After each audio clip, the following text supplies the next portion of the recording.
Question obligatoire sur le premier thème, la France contemporaine, la Ve République, un régime inscrit dans la durée. Tout d'abord, une république désigne un régime politique dans lequel le pouvoir est partagé entre plusieurs institutions. À partir de 1958, Charles de Gaulle crée la Ve République. Or, depuis 1958, la Ve République est l'objet de multiples débats et ses institutions ont su s'adapter à de nombreuses reprises, ce qui explique sa longévité. La leçon sera organisée autour de quelques notions bac du programme, la notion de citoyen, celle de constitution, de culture politique, de défense, la notion difficile de droite et gauche et la notion difficile également, histoire et mémoire.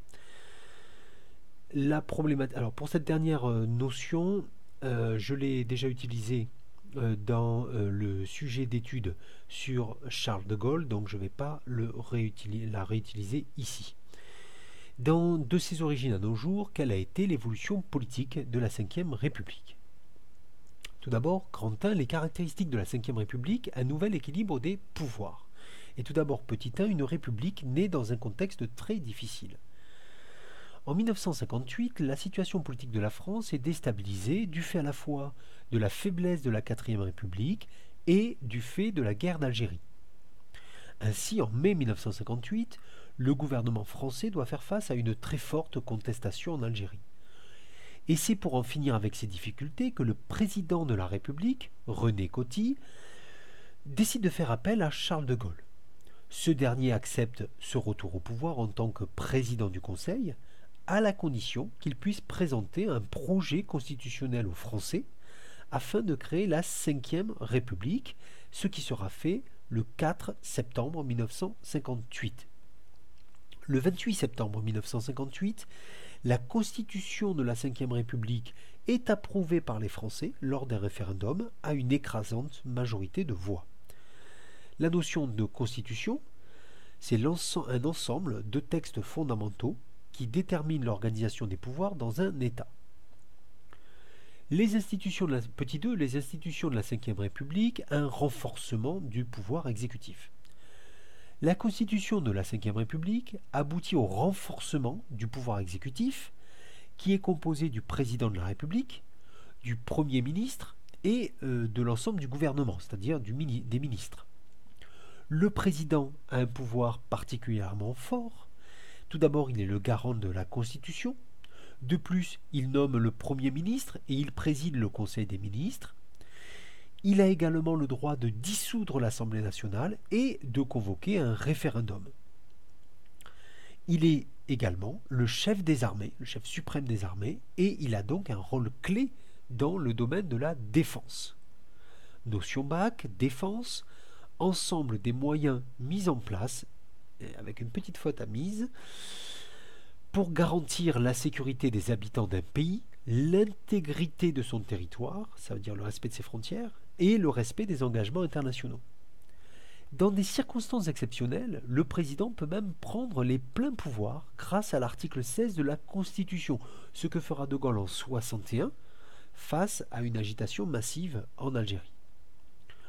En octobre 1962, Charles de Gaulle fait voter par référendum une modification de la Constitution qui instaure dorénavant l'élection du président de la République au suffrage universel direct. La légitimité politique du président est donc encore renforcée. Mais la Constitution prévoit aussi l'organisation du pouvoir législatif en deux assemblées. L'Assemblée nationale est composée de 577 députés élus au suffrage universel direct pour 5 ans. Le Sénat est composé de 348 sénateurs élus au suffrage universel indirect pour 6 ans. Petit 3, un régime inscrit dans la continuité républicaine. La Ve République est fondée sur une culture politique républicaine. Alors, c'est une notion qu'il va falloir apprendre parce qu'elle est un peu difficile. Une culture politique, qu'est-ce que c'est? C'est un ensemble de valeurs, de références politiques communes qui forment une identité politique. Or, cette identité politique, elle peut se faire soit au sein d'un parti politique, on va parler de l'identité politique ou de la culture politique du Parti socialiste, de la culture politique des Républicains, etc. soit au sein d'une famille politique. On va parler de la culture politique de la gauche, la culture politique de la droite, ou encore au sein d'un régime politique tout entier. On va parler par exemple de la culture politique républicaine. Alors, tout d'abord, la Ve République adopte des symboles républicains traditionnels qui sont issus de la Révolution française et qui sont issus surtout de la Troisième République, 1870-1940. D'abord, l'emblème national est depuis 1790 le drapeau tricolore. La devise liberté, égalité, fraternité est devenue officielle sous la Troisième République. L'hymne national, la Marseillaise, est un chant révolutionnaire, mais qui ne devient hymne national que sous la Troisième République. Enfin, le personnage de Marianne représente la République. On en retrouve le buste dans les mairies, où elle est représentée aussi sur les timbres ou sur les documents officiels français. Mais la Ve République s'appuie aussi sur des principes politiques issus de la Révolution française. La souveraineté nationale, qui est un principe intangible, c'est-à-dire qu'on ne peut pas changer. Elle désigne le fait que le pouvoir politique provient des citoyens, notamment par le biais des élections. La séparation des pouvoirs aussi, qui est la marque d'une démocratie, c'est-à-dire le pouvoir législatif, faire la loi, et le pouvoir exécutif, faire appliquer la loi, ne sont pas exercés par la même personne ou par les mêmes institutions. Enfin, la Ve République réaffirme également son attachement aux principales libertés fondamentales, la liberté de la presse, la liberté de croyance, la liberté d'opinion, d'expression, etc. Grand 2, les évolutions du système politique de la Ve République. Et tout d'abord, voyons petit 1, l'action présidentielle de De Gaulle, 1958-1969. Charles de Gaulle devient président de la République, de la Ve République en décembre 1958. Il est réélu à cette fonction en 1965 et il démissionne en 1969, comme on va le voir. Durant son mandat, il met fin à la guerre d'Algérie par les accords d'Évian en 1962. De plus, il mène une politique d'indépendance nationale dans le cadre de la guerre froide. Pour cela, la France se dote de l'arme atomique en 1960 et quitte le commandement intégré de l'OTAN en 1966. Toutefois, Charles de Gaulle doit faire face à une très forte opposition, symbolisée par les événements de mai-juin 1968. En effet, en mai-juin 1968, la France connaît un grand mouvement de manifestations, de grèves et d'occupation d'universités et d'usines. La jeunesse revendique une plus grande liberté d'expression et un rôle politique plus important. Par exemple, une partie de la jeunesse demande l'abaissement de la majorité politique de 21 à 18 ans. Peu à peu, le mouvement devient aussi un mouvement social, puisqu'une partie des salariés et des ouvriers se mettent également en grève. Alors au final, De Gaulle sort vainqueur de la crise, puisqu'il obtient un succès aux élections législatives de juin 68, mais son pouvoir est durablement affaibli, et il démissionne en 1969. Petit 2, alternance et cohabitation dans la vie politique, 1969-2012. D'abord, de 1969 à 1981, les présidents sont ce qu'on pourrait appeler les successeurs de De Gaulle. En mai 1969, le Premier ministre Georges Pompidou succède à De Gaulle en tant que président de la République. Alors, dans ses actions politiques, il apparaît quand même comme l'héritier de Gaulle, et en 1974, il meurt au cours de son mandat. Cette même année 1974, c'est Valéry Giscard d'Estaing qui remporte l'élection présidentielle et qui mène alors une politique importante de réforme, notamment de libéralisation de la société. Ainsi, la majorité politique est abaissée à 18 ans. De plus, le droit des femmes sont renforcés, notamment par la loi Veil, du nom de la ministre de la Santé Simone Veil, qui autorise en 1975 l'IVG, l'interruption volontaire de grossesse. Assez rapidement toutefois, cette politique libérale est freinée par la crise économique qui touche la France à partir de 1975. De 1981 à nos jours, alors la victoire de François Mitterrand aux élections présidentielles de mai 81, suivie de la victoire de la gauche aux législatives en juin de cette même année, représente la première alternance de la Ve République. Une alternance, c'est une situation dans laquelle la fonction de président de la République passe d'une majorité politique à une autre. Sous son mandat, des réformes sont accomplies, notamment l'abaissement de l'âge de la retraite à 60 ans, l'abolition de la peine de mort en 1981. Pourtant, ces réformes sont freinées par la poursuite de la crise économique. C'est sous le mandat présidentiel de François Mitterrand que se produit la première cohabitation.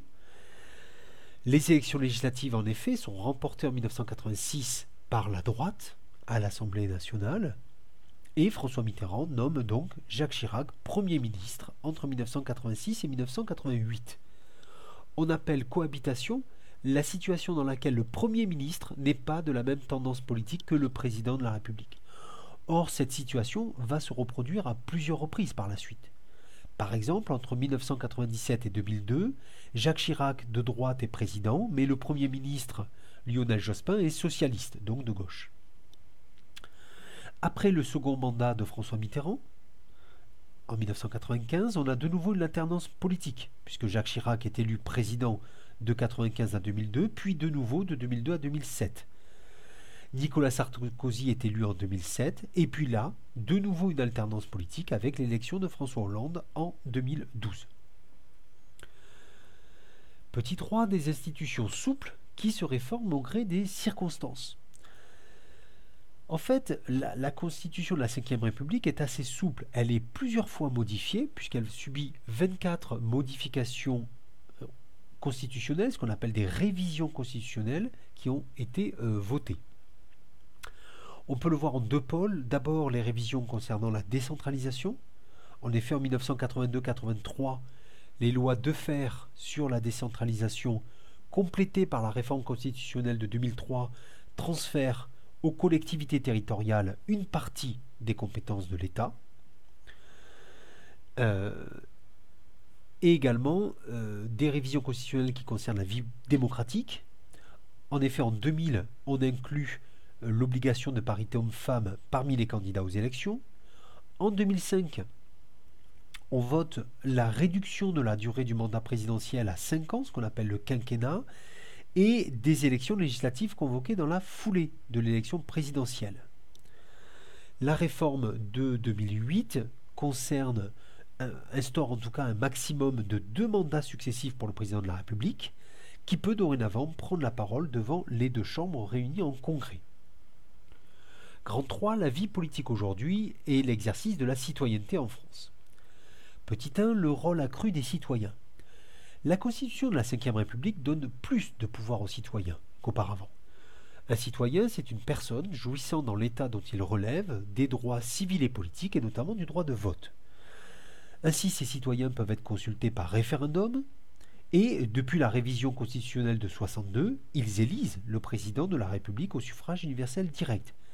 Mais il faut rappeler aussi qu'ils élisent également les députés, qu'ils soient nationaux ou européens, les représentants du département, de la région, également les membres du conseil municipal. Donc ces citoyens sont consultés assez régulièrement dans la Ve République. Petit 2, la bipolarisation de la vie politique. En France, le scrutin majoritaire uninominal, qui remplace à partir de 1958 le scrutin proportionnel, ainsi que l'importance du président de la République, permet de dégager une majorité politique forte et stable. Ce type de scrutin favorise les partis politiques et le regroupement en 2 ensembles, droite et gauche. C'est cela que l'on appelle la bipolarisation de la vie politique. Alors, la notion de droite et de gauche. La droite et gauche. On appelle droite et gauche la répartition des partis politiques en 2 familles opposées. La droite correspond à des groupes politiques que l'on peut qualifier de conservateurs, comme aux États-Unis par exemple, ou en Angleterre, et qui privilégient la sécurité et le libéralisme en économie. La gauche est plus favorable à une intervention de l'État, à la fois dans le domaine économique et social, en vue de la réduction des inégalités sociales. Petit 3, enfin, les nouveaux rapports des citoyens aux politiques. En effet, depuis la fin des années 80, on assiste à une remise en cause du modèle représentatif. L'abstention est importante pour certaines élections, plus de 50% par exemple. Des électeurs s'abstiennent aux élections européennes. Et selon les enquêtes d'opinion, une partie des citoyens semble avoir perdu confiance dans les pouvoirs politiques qui sont jugés peu capables de faire face aux problèmes, notamment sociaux et économiques.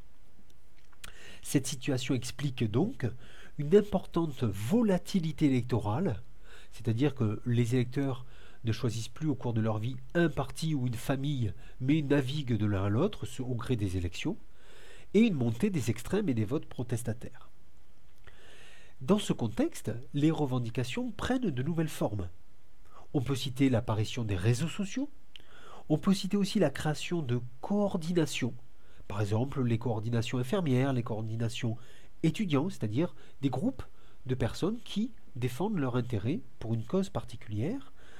Or, ces deux éléments au moins marquent la naissance de nouveaux modes de communication qui bouleversent les pratiques démocratiques.